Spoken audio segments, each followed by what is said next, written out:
Anjanam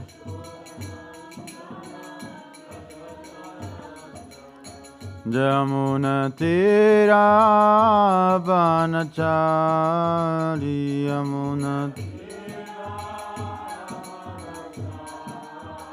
Yamunatira Vanachari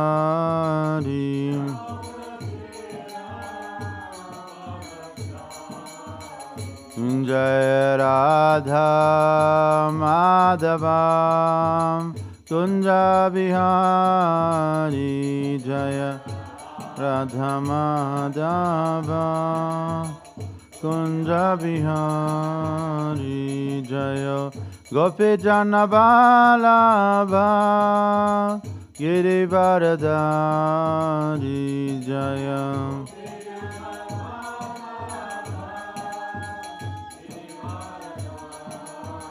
Yashodanandana Brajajanaranjanam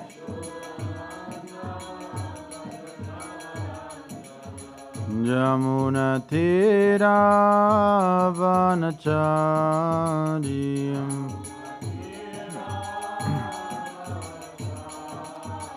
Hare Krishna Hare Krishna Krishna Krishna Hare Hare Hare Rama Hare Rama Rama Rama Hare Hare Hare Krishna Hare Krishna Krishna Krishna Hare Hare Hare Rama Hare Rama Rama Rama Hare Hare Jaya Radha Madhava Kunja Bihari Jaya Radha Madhava Kunja Bihari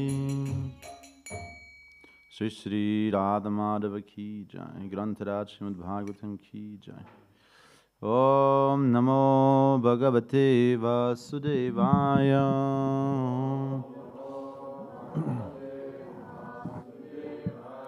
Om Namo Bhagavate Vasudevaya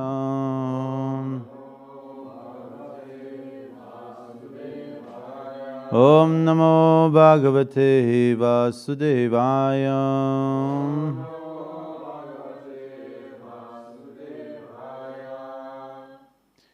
We are reading Deutsch or English? English? English, huh? Kannst auch Deutsch? But our Pit cannot speak English. But everybody speaks English, so we'll speak English.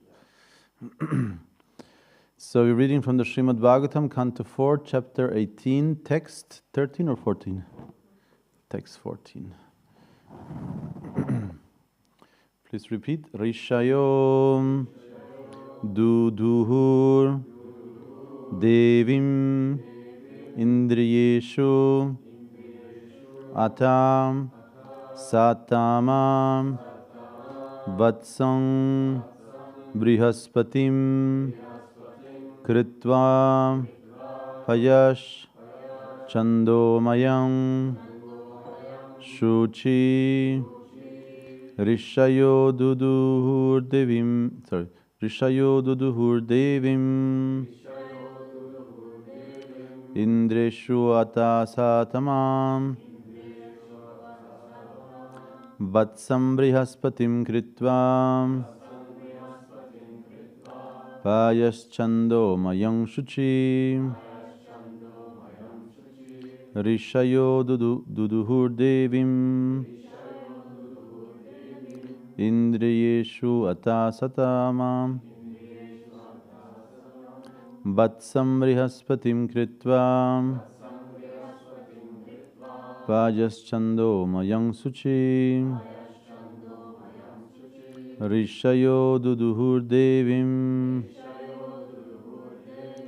Indriyeshu Atasatamam Vatsam Brihaspatim Kritva Payaschando mayang suchihi.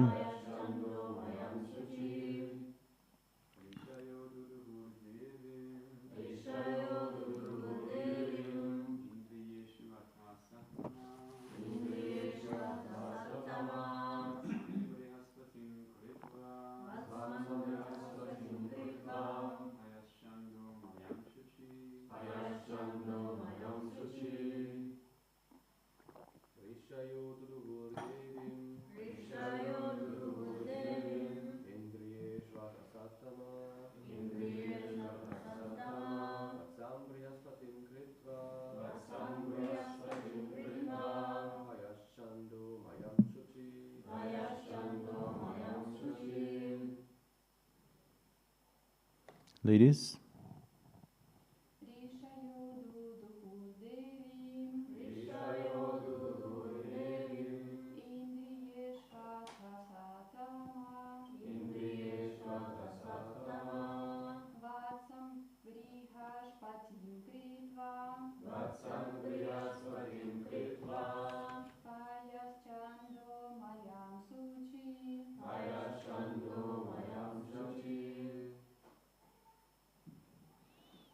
Word by word translation.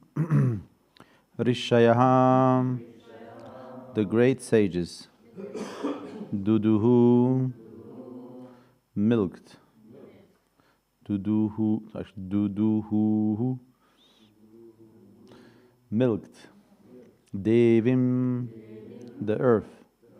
Indriyeshu, in the senses. Atam, then. Sattama, O Vidura. Vatsam, the calf. Brihaspatim, the sage Brihaspati. Kritva, making. Payaha, milk. Chandamayam, in the form of the Vedic hymns. Suchi, pure. Translation and purport by His Divine Grace A.C. Bhaktivedanta Swami Srila Prabhupada Ki Jai.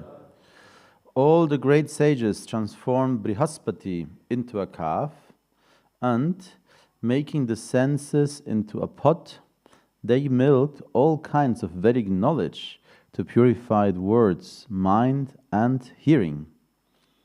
Wow. Purport.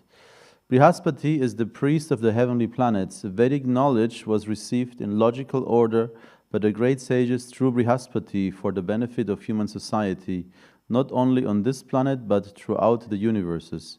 In other words, Vedic knowledge is considered one of the necessities of our human society. If human society remains satisfied simply by taking grains from the planet Earth as well as other necessities for maintaining the body, society will not be sufficiently prosperous. Humanity must have food for the mind and ears as well as for the purpose of vibration. As far as transcendental vibrations are concerned, the essence of all Vedic knowledge is the Maha Mantra, Hare Krishna, Krishna Krishna, Hare Hare, Hare Rama, Rama Rama, Hare Hare. In Kali Yuga, if this Vedic Maha Mantra is chanted regularly and heard regularly by the devotional process of Shravanam Kirtanam, it will purify all societies, and thus humanity will be happy both materially and spiritually.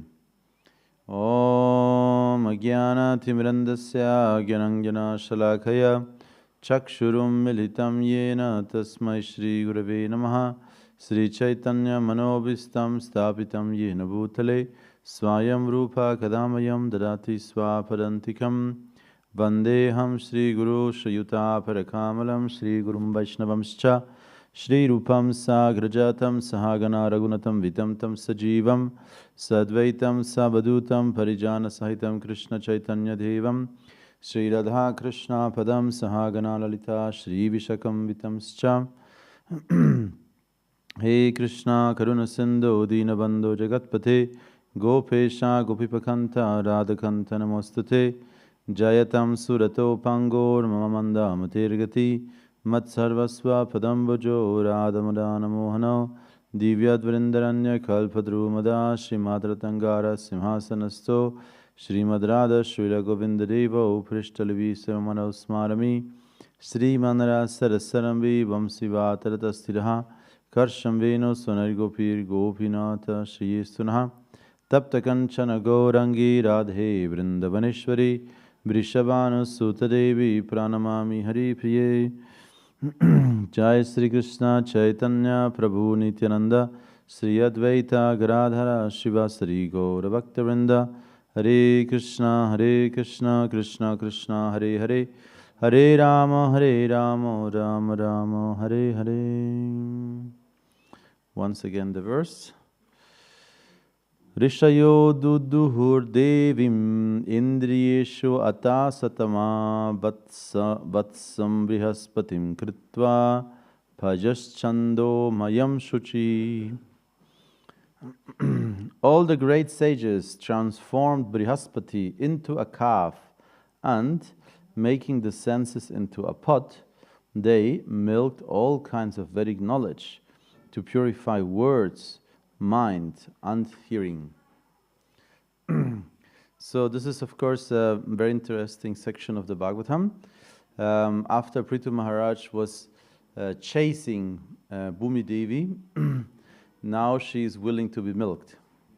So Karamakana Maharaj used to say, that's why cows need horns, otherwise everybody would just milk them. So they have horns so they can, protect themselves. And yes, Bhumi Devi at first was not very inclined to be milked, especially because the previous ruler was Vena, who was very impious, actually a great tyrant, a terrible tyrant, better maybe saying, a terrible tyrant, and so she withdrew everything, and it was not anymore abundantly available. So this is one of the, you could say, key aspects of Vedic culture, is to be conscious of how nature and the environment, the universe, ultimately Krishna himself, reciprocates according to how we behave. But specifically also Mother Earth. So Mother Earth is considered to be an entity, is considered to be a deity, a person who has feelings. It's a full, complete person, Bhumi Devi, Mother Earth.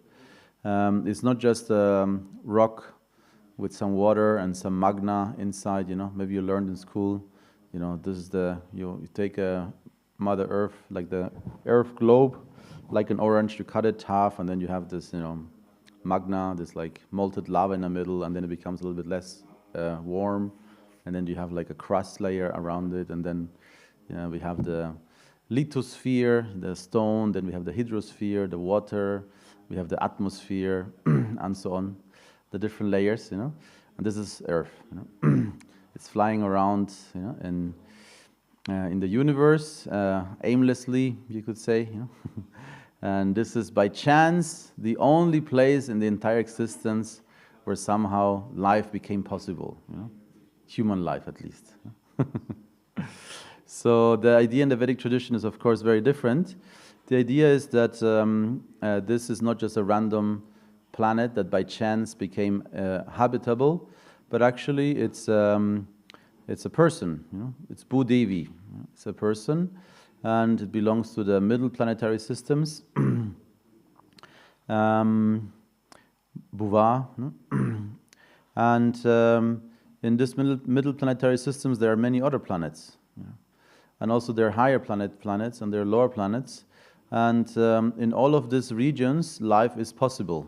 This is one of the key ideas also, is the Atma is Sarvagata.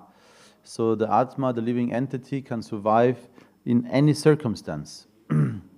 It's the Atma is not dependent on its survival on anything external.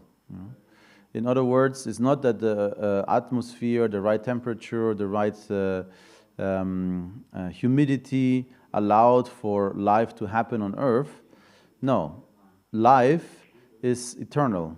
It's an individual spark, Atma, Jiva Atma, and this Jiva Atma is an eternal unit, that cannot be killed by fire, drowning, earth, cannot be buried also, cannot be squashed, cannot be cut, cannot be killed or destroyed in any way.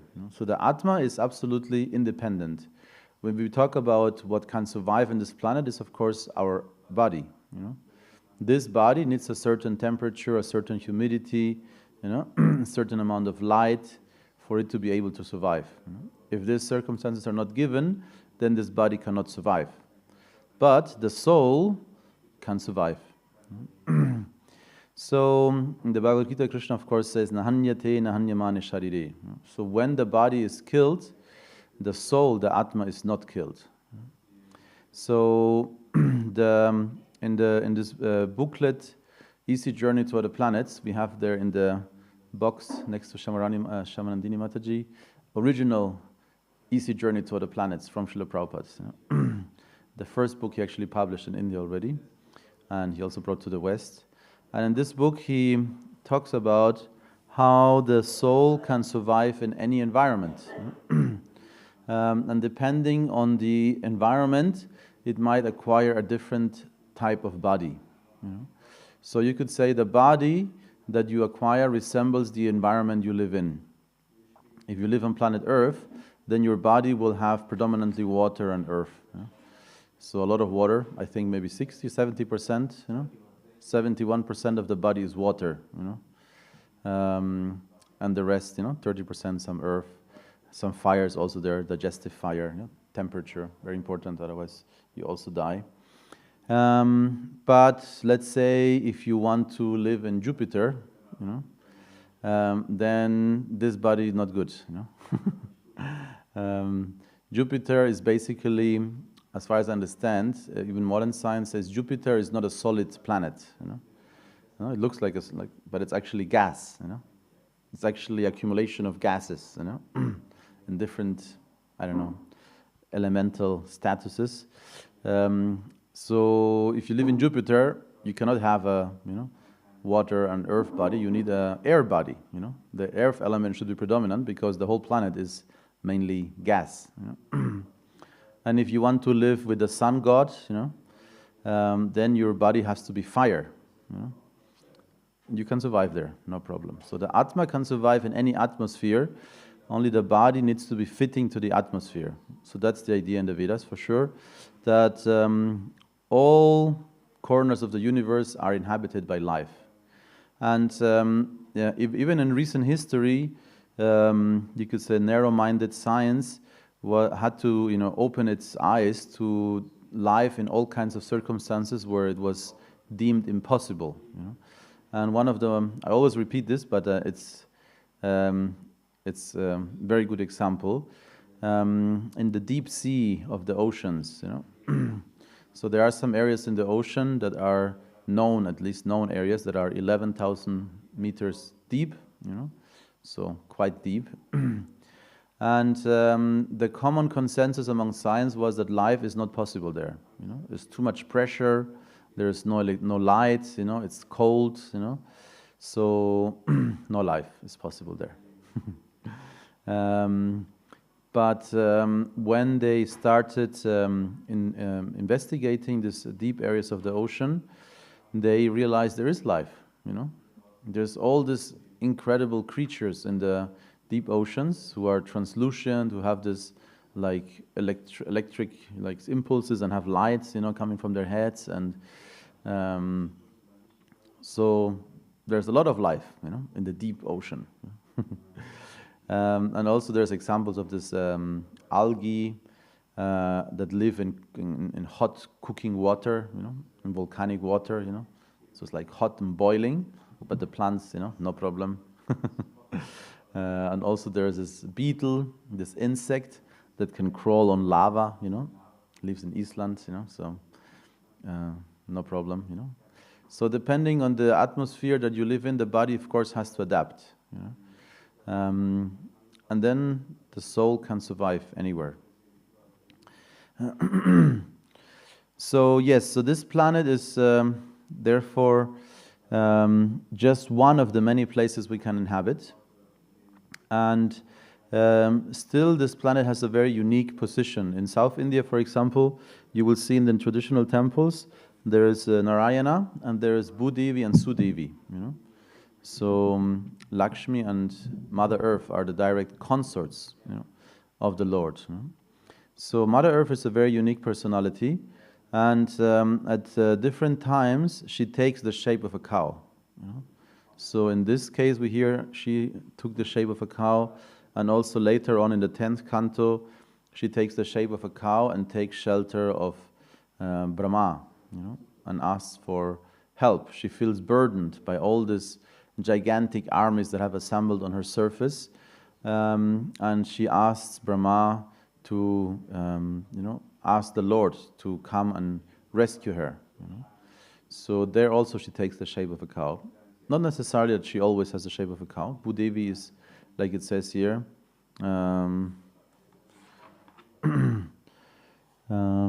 Devim, so she's a Devi, she's a goddess, very beautiful goddess, Mother Earth.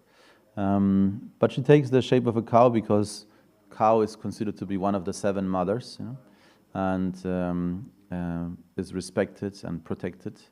So very often she takes the shape of a cow.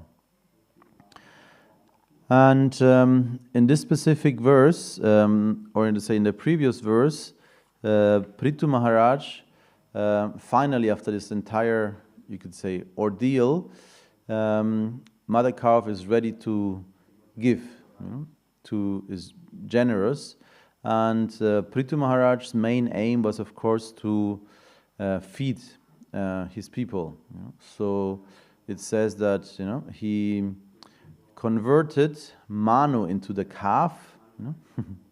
So Manu is, of course, the father of humanity, and Manu took the position of the calf, and then Bhumi Devi would give milk. So this is also very, very interesting. Shri Prahlad Lakshmana Singh Bhagwan Ki Jai.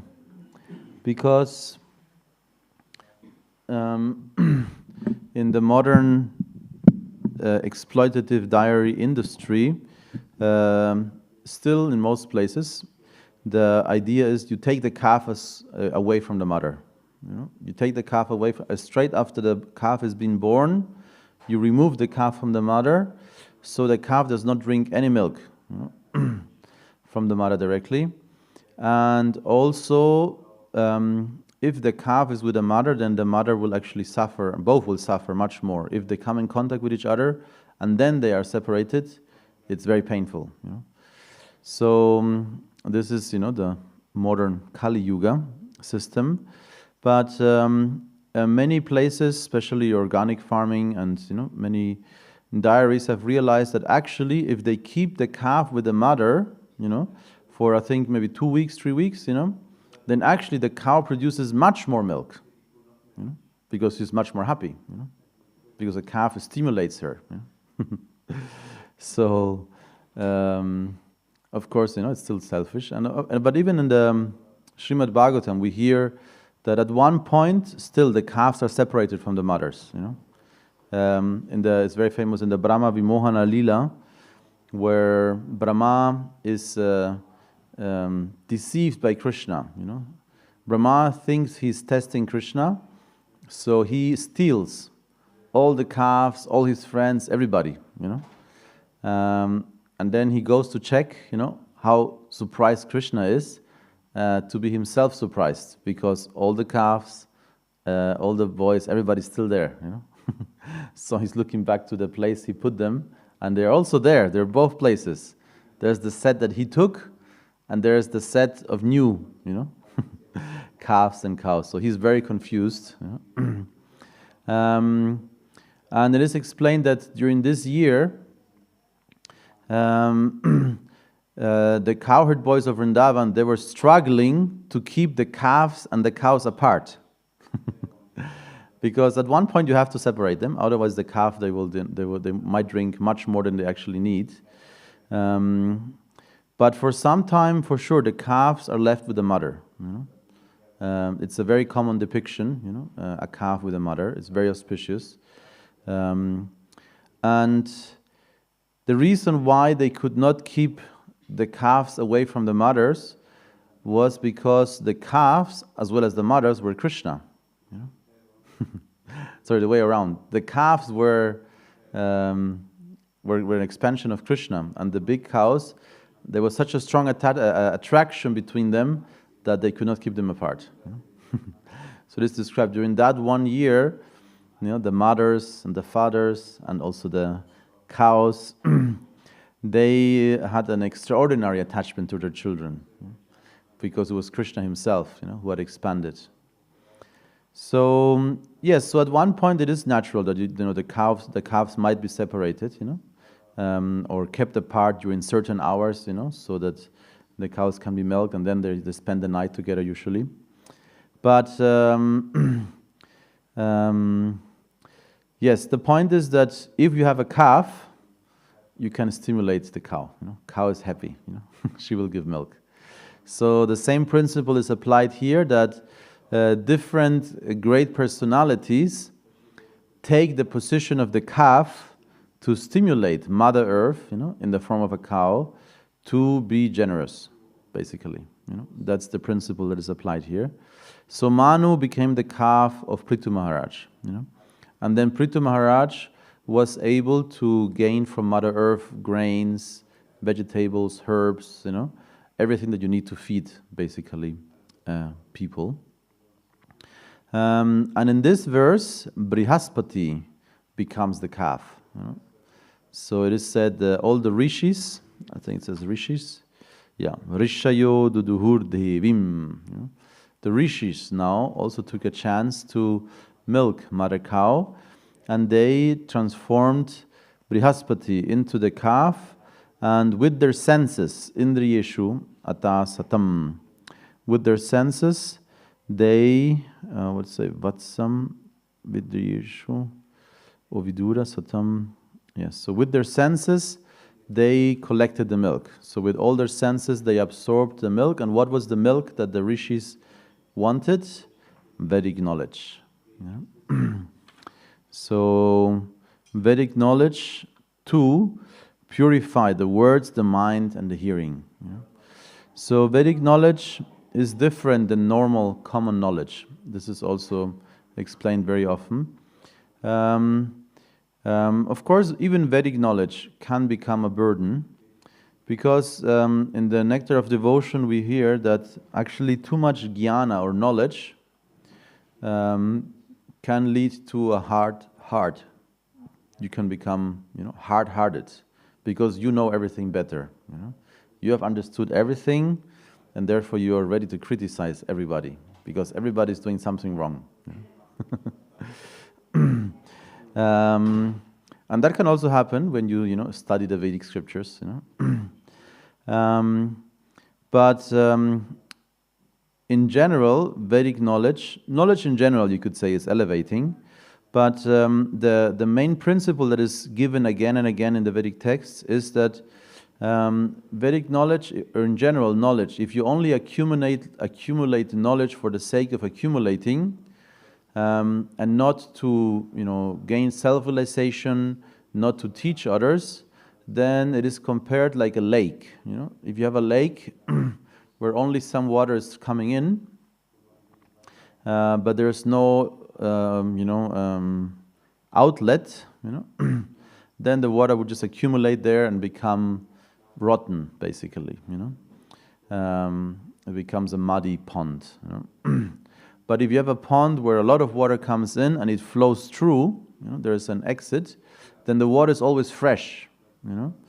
So this principle is, in different circumstances, this principle is mentioned again and again, that we should not become attached to knowledge. We don't should, or in general to anything. Also, for example, a guru, a spiritual master, is considered to be pure if whatever praise, money, whatever he gets, he only transports it, to use it for Krishna. Or any praise he might become, he always says, no, it's not me, it's my spiritual master. Or in India, sometimes they say, is, how do you say? It's God gift, It's my God gift, It's not me, it's my God gift. So the point is that you acknowledge that it's not you, Instead of saying, yes, yes, yeah, me, please praise me more, Then you're doomed, You're not pure.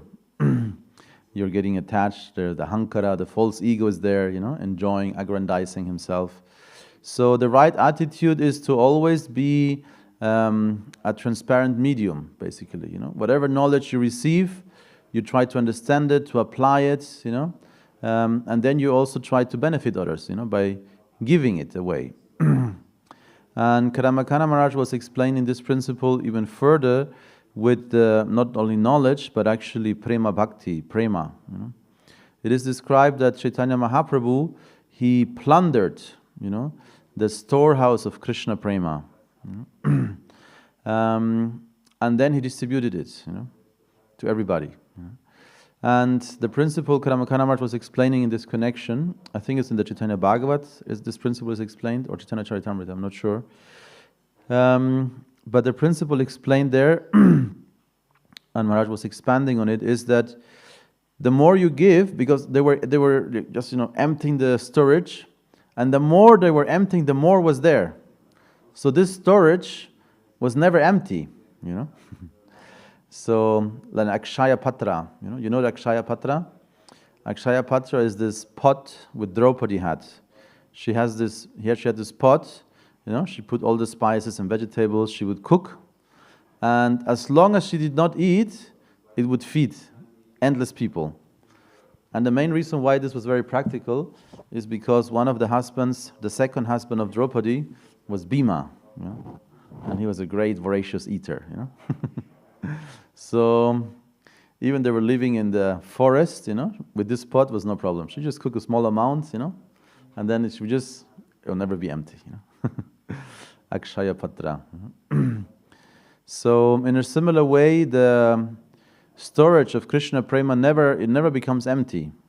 But not only that, the devotees who are engaged in distributing this Krishna prema, the more they give, the more prema they experience themselves also. So in a material logic, or a material, you could say, instinct, is you want to keep your things together. Because if you give too much away, you are losing, So not give too much away. You're always trying to, in the contrary, trying to suck, Prita Prabhu always says, not Prita Maharaj, Prita Prabhu, proper disciple, he always says, a sucker is born every moment, We're all suckers, It's true. I mean, we suck milk in the beginning, that's for sure. But then, we don't stop at milk, from the mother. We try to suck whatever we can, You can also see it, children in the playground, mine, me, mine, If I like it, it's mine, That's more or less the idea of the false ego, So, in order to practice spiritual life successfully, we have to break out of this conditioning of the false ego, It's also fear, because we are afraid to give, because then we might be left without anything, But the reality is actually, in relationships, also we can learn this, but ultimately it's a spiritual principle. The more you give, the more you will receive in return. Of course, in material world, you need to have worthy recipients as well, Because if the opposite, is somebody who is very selfish, you might be very generous, but they might not reciprocate at all. They just think you are, stupid and easy to be exploited. But in a spiritual environment, with people who have culture and civilization, or people who have affection for you also. If somebody has genuine affection for you, if you truly give yourself to this person, they will naturally reciprocate, even more. So that's the spiritual principle. The spiritual principle is that we are trying to whatever little, love or taste we have for Krishna, we should try to share it, And by this act of sharing, our capacity to experience love increases. And when we share this capacity again, then our capacity increases even more. And the more you share, the more your capacity to experience Krishna Prema increases. And the storage house is never empty. So, in other words, Anandam Buddhivardhanam, Vijayate Shri Krishna Sankirtanam. This Krishna Sankirtan is absolutely glorious and victorious and successful because there's Anandam Buddhivardhanam, an ever-increasing ocean of bliss, of Ananda. It's not material, it's not, it doesn't have an end, it cannot be exhausted. And Srila Prabhupada explains it also in mathematical terms. He says material mathematics is, 1 plus 1 is 2 and 1 minus 1 is 0. But Srila Prabhupada says in the spiritual reality, 1 plus 1 is 1 and 1 minus 1 is 1. It always remains the same, Or in other words, it's Purna, it's called. Om Purnam Madaha Purnamidam. This is the invocation of the Ishopanishad. Everything is complete. There is a complete unit. We are complete units. The universe is a complete unit. Each planet is a complete unit. And even so many complete units emanate from the complete origin, the Supreme Lord. Still, everything remains balanced. So this Prabhupada calls it spiritual mathematics. 1 plus 1 is 1. 1 minus 1 is 1. So that's a simple mathematical formula Srila Prabhupada uses. And then Srila Prabhupada emphasizes, because we were talking about Vedic knowledge, that even Vedic knowledge, and there are examples of great Vedic sages who also became proud of their learning. Or Krishna himself in the Bhagavad Gita warns, do not be enamored by the flowery words of the Vedas. Or he says, the Vedas mainly deal with the three gunas, therefore do not be distracted, by the Vedas. So that's very interesting. Krishna is basically discrediting the Vedas, in the Bhagavad Gita. So why is he doing that? What is a Veda? Sorry? What is a Veda? Veda. The Vedas are the Vedic knowledge. Veda means to know, knowledge. Okay. Vid. Vid is to know, and Veda is what can be known. And Veda is everything that can be known. Everything that can be known is Veda, and Vedic texts are compiling, a certain amount of this knowledge is available in written form. And the Vedas themselves, so the Puranas, describe how at different times a different section of the Veda becomes revealed or accessible. Or for example, we have the Srimad Bhagavatam, which is considered to be the ripe fruit on the tree of the Vedas.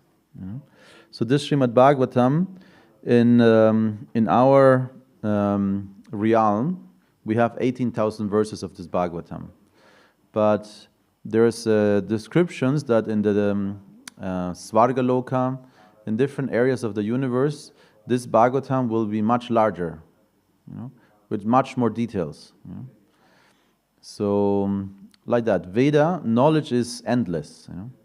It is described that Ananta Shesha, it's the serpent manifestation of the Lord, has thousands of heads, and with which one of his heads, Ananta Shesha is chanting Vedic hymns constantly. Ananta Shesha. Ananta means endless. Since time immemorial, with endless heads, he's chanting the Vedic hymns. There's no end. And some portion is available. So the Vedic knowledge. Why is Krishna discrediting Vedic knowledge? And the reason is because the Vedas describe everything. Describe everything. Yes. Maybe with my limited knowledge, Vedas, we have primarily four Vedas: Rig Veda, Yajur Veda, Adharvana Veda, and it's like 4 Vedas. Samaveda, yeah. Like the priest mentioned, it's a vast knowledge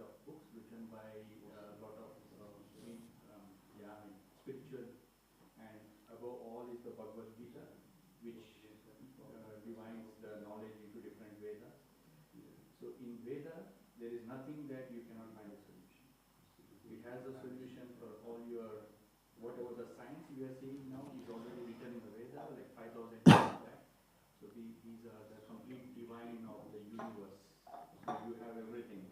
There is nothing that you cannot find in Veda. But you need to know what that means when you read that.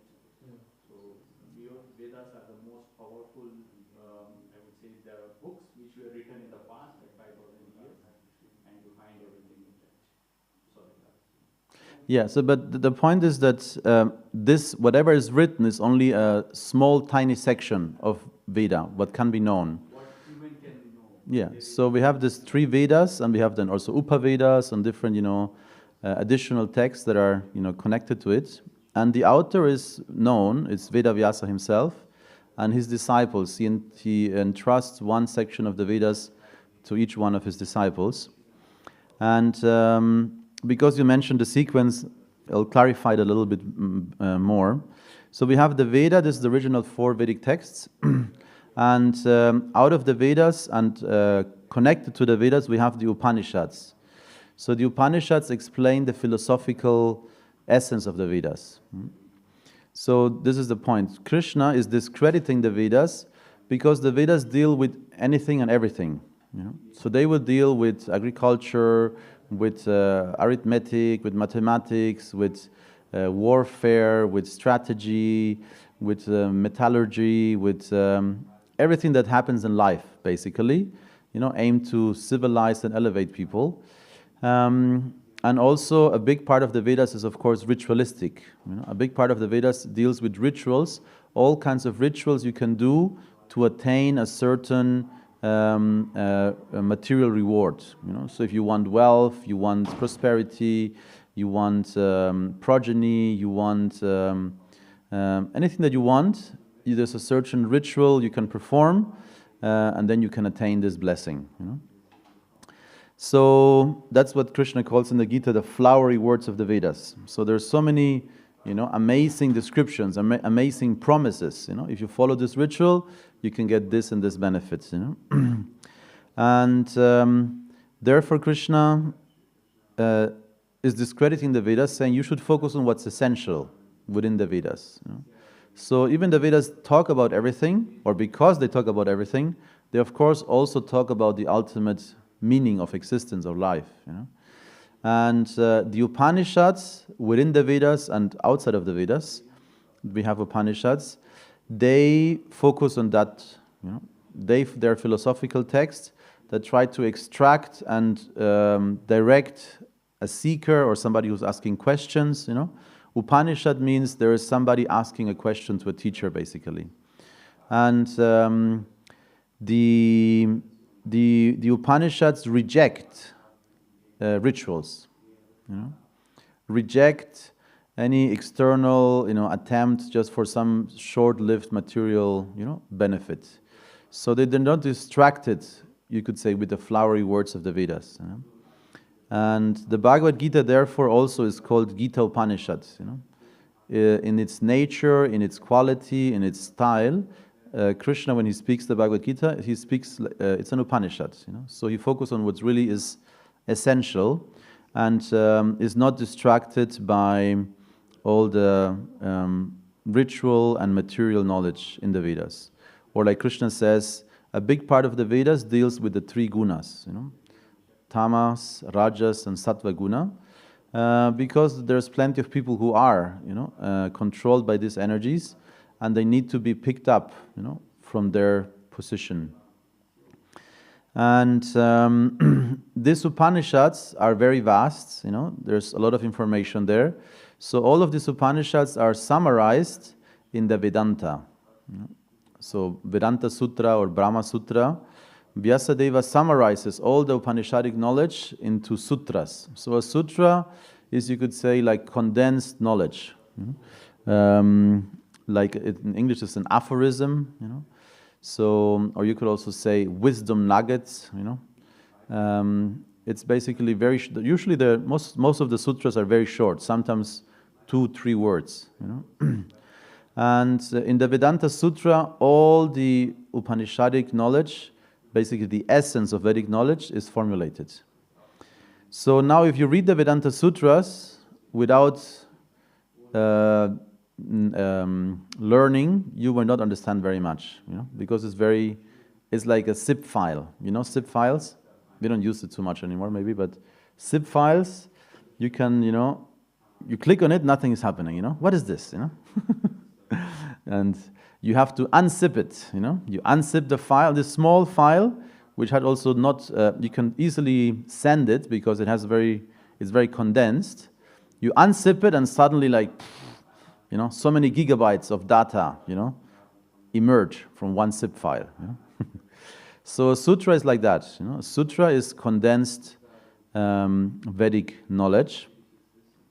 And the sutras, the Vedanta Sutras, they have commentators. So we have Shankara's commentary, we have Baladev Vidyabhushana's commentary, we have Ramanujacharya's commentary. Basically, anybody who wants to claim to be a follower of Vedic tradition, a bona fide sampradaya, they have a commentary on Vedanta Sutra. If they don't have a commentary on Vedanta Sutra, they're not considered to be a real sampradaya or tradition. So there's the Sri Bhasya, there's the Shankara's, I forgot the name of his commentary. And in our tradition, in the Gaudiya Vaishnava tradition, we did not have a commentary until maybe the 17th century, And at that time, and the reason was because Chaitanya Mahaprabhu, he said, we don't need a commentary on Vedanta Sutra, because Vyasadeva himself commented on Vedanta Sutra. And that is the Srimad Bhagavatam. So the Bhagavata Purana, which we're reading every day in the morning, begins with the same words. Then it's just Maryasya Yata. Now we are born, now we are manifested, now it's the time to ask questions, to inquire about the Supreme. So, therefore, we did not have a commentary. So the commentary, the argument is in our tradition, the commentary is already given. The Bhagavatam is the commentary. But in the 17th century, there was, in Jaipur, there's this very beautiful deity of Govinda, Radha Govinda. And the Ramanandis, they said, look, these Gaudiya Vaishnavas, they have no commentary on Vedanta. They're not the real Sampradaya. So they told the king, you should give Govinda to us. So there was a dispute about who gets to worship the deity, Govinda's deity. And Baladeva Vidyabhushana took it upon himself, said, okay, we'll write a commentary. And to write a commentary on Vedanta is not easy, because you can only write a commentary on Vedanta not by whatever you think, not like a commentary on Vedanta is not a speculation of your mind. A commentary on Vedanta is Vedic reference explaining the sutra. So you have to use Vedic texts, Vedic quotes from the Chatur Vedas to explain a sutra. And this takes very, very long time.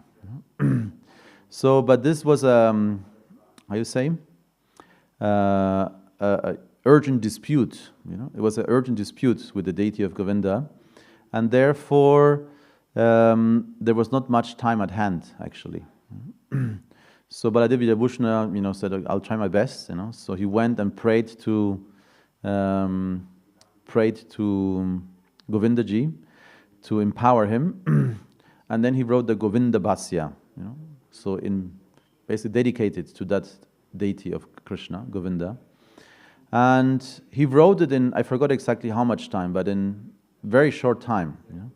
So everybody was saying, no, it's not possible, He probably just wrote something, It cannot be a real commentary, because usually, just the time to research, find the sources, then write it, So nobody believed that actually his commentary was, a real commentary.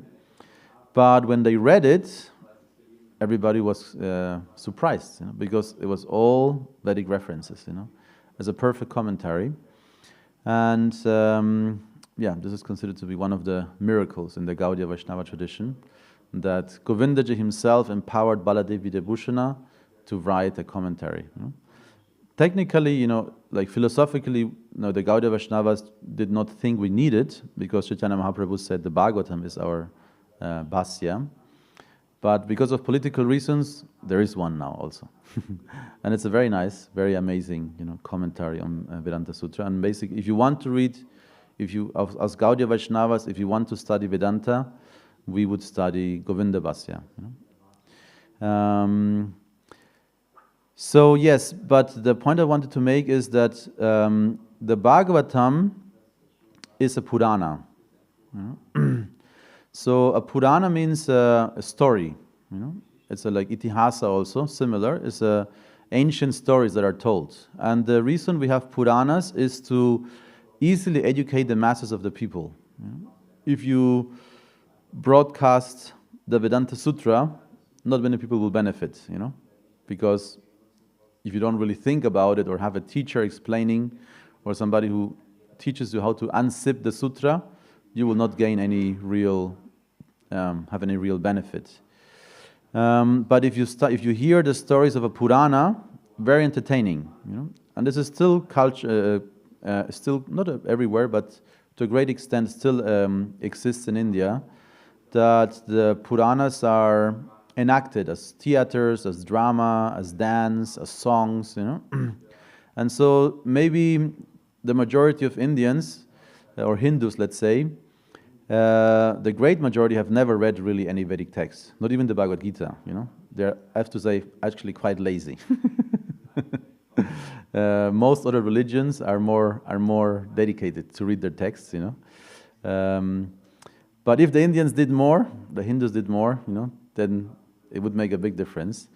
But the reason why, even they haven't read, much, or anything at all, the reason why Vedic tradition is still somehow alive in India is because of Katha, because it's heard, it's sung, it's, even in modern movies somehow it's depicted, even sometimes a little bit twisted, but still, because the stories of the Puranas are, again and again, broadcasted now and also in TV and, and internet. So people benefit and gain this knowledge just by hearing, watching dramas. Traditionally it was dramas that were performed, or kathas that were performed over a certain amount of time. And everybody likes to hear a nice story, entertaining, suspenseful, heroic, amazing stories. So many in the Bhagavatam and Puranas. So that's the unique position of the Srimad Bhagavatam. The Srimad Bhagavatam is not a common Purana, which, because the Puranas are also divided into the 3 gunas. We have 6 Puranas that deal with the Tamaguna, 6 Puranas which deal with Rajaguna, and 6 Puranas which deal with Sattvaguna. Whereas the Srimad Bhagavatam, being the natural commentary on the Vedanta Sutra, begins in the very beginning by, introducing the principles of Vedanta Sutra, and then goes on to explain, especially in the 2nd chapter, what are the parameters of this Purana. So this Purana is not a Purana trying to promote a sectarian view of a certain, you could say, section, or is not narrow for just, some type of people. This Purana, it says, is there to awaken true bliss and happiness in each and every living entity. And this is done by not focusing on, what do you call it? Kaitava Dharma, not some form of duty which is material. The Bhagavad Purana focuses on only eternal spiritual principles. So, therefore, the Srimad Bhagavatam is the ripe fruit in the tree of the Vedas. So, if you want to understand the Vedas, read the Srimad Bhagavatam. And it's very beneficial because it's philosophically full. At the same time, it's a Purana. It's very entertaining. There's so many stories and pastimes. And like the Panchatantra, you can learn, there are stories for children to learn, a moral to be learned. Also, very often the Bhagavatam at the end of a chapter will have a final message, what you ought to be learn from this. Or if you recite this specific chapter of the Bhagavatam, what benefits you will gain, spiritual benefits. So yes, this is the position of the Bhagavatam. And Prabhu mentioned the Bhagavad Gita. So the Bhagavad Gita is in a category of the Upanishads. And also the Bhagavad Gita, of course, is the jewel in the Mahabharata. So the Mahabharata is considered to be the fifth Veda. So the Mahabharata has a very similar position as the Srimad Bhagavatam. And also, historically, the Bhagavatam begins with the Mahabharata. In the beginning of the Srimad Bhagavatam, we will hear about Maharaj Parikshit, about Bhishmadev, Arjuna, That's the beginning of the Bhagavatam. And Parikshit Maharaj is then hearing the Bhagavatam. So there's a direct connection between the Mahabharata and the Srimad Bhagavatam. The difference is that the Mahabharata is, you could say, literally the Purana for the masses.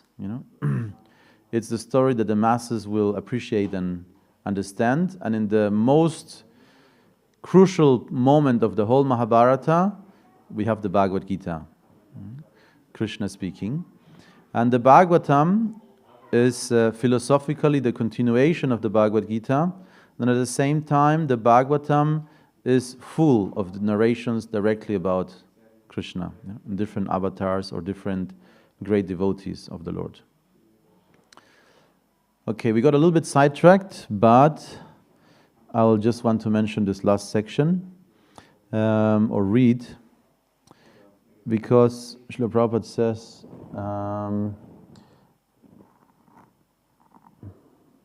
humanity must have food for the mind and ear, as well as for the purpose of vibration. So we need vibration. Or in modern language and slang, something, we need good vibes, good vibes. So what's the best vibe? The best vibe is, as far as transcendental vibrations are concerned, the essence of all Vedic knowledge is the Maha Mantra. Hare Krishna, Krishna Krishna, Hare Hare, Hare Rama, Rama Rama, Hare Hare. Hare Krishna. Maybe there's some questions, comments? Yes. Manuel. Gibt es da ein Mikro?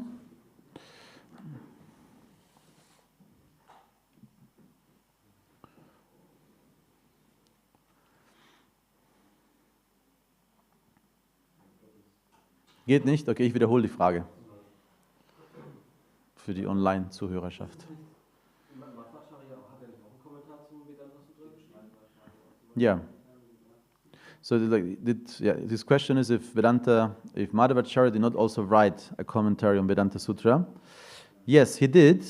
And even technically we belong to the Madhva Sampradaya. Chaitanya Mahaprabhu, Madhavendra Puri, actually you can also already say, we have, you could say, unique symbiosis of the five Sampradayas. So by lineage, we belong to the Madhva Sampradaya, but philosophically, we are very different than the Madhva Sampradaya. So the Madhva Sampradaya is Shuddha Dvaita, Shuddha Dvaita, and they emphasize the duality, of reality: external, internal, material, spiritual, Jiva Atma, Paramatma, and many other things are quite different. Their idea of gradual elevation, by birth, each birth you gradually elevate yourself more and more. So the conclusions that we follow are different than the Madhvacharya Sampradaya. Quite different, actually. Some things are completely the opposite, actually, even. So Chaitanya Mahaprabhu took from each one of the Sampradayas 2 items, it is described. So he took from the Madhva Sampradaya the worship of the deity, the worship of Krishna as a person, as a deity, and also the arguments against Mayavada philosophy, or the school of Shankara, because Madhvacharya was very famous. He was one of the most fierce opponents of Shankaracharya, philosophically speaking. Madhvacharya taught, Advaita philosophy. And Madhvacharya, you will see a picture, he's always sitting like this, is Dvaita, not one. Dvaita. It's pure duality, So it doesn't mean victory or peace, it means Dvaita. And so yes, Madhvacharya was very, when he appeared, his mission was to counter, very strongly counter the philosophy of Shankaracharya. And Madhvacharya, we also know, is described as being the same person who in Treta Yuga was Hanuman, and in Dwapara Yuga was Bhima, in Kali Yuga was reborn as Madhvacharya. So his mood was also like that. Hanuman is a very heroic warrior, as was Bhima. So Madhvacharya was like that. He took sannyas at a very young age, and he was very proactive. In establishing the philosophy that he wanted to teach. So yeah, very unique, powerful personality. But Chaitanya Mahaprabhu then took from each sampradaya 2 items. So I'm not sure if I remember all of them, but from Madhvacharya was deity worship and defeating the Mayavada philosophy. From the Sri Vaishnavas was Vaishnava Seva and the supreme position of bhakti, I think, beyond jnana and karma. And from Vallabha Sampradaya, Ruda Sampradaya, from these 2 sampradayas he took the position of the gopis and that there's the supreme devotees and Braja Bhakti and something else which I forgot unfortunately. But yes, Chaitanya Mahaprabhu combined actually all 4 sampradayas. And Bhakti Siddhanta Maharaj, in the Chaitanya Math, we have the big temple of ISKCON in Mayapur, and nearby is the big center Bhaktisiddhanta Maharaj established, this Chaitanya Math. And in the Chaitanya Math, in the main temple of Chaitanya Math, there's the Radha Gandharvika Giridhari. And surrounding the main deity of Radha Gandharvika Giridhari, there are 4 shrines. And this is the shrine for the Sri Sampradaya with Venkateshvara as the main deity, Ramanujacharya, and also Madhvacharya and Udupi Krishna, and so for Vishnu Swami and what's the one missing? Vishnu Swami and for Rudra Sampradaya and Nimbarka Sampradaya, yes. The 4 Kumaras.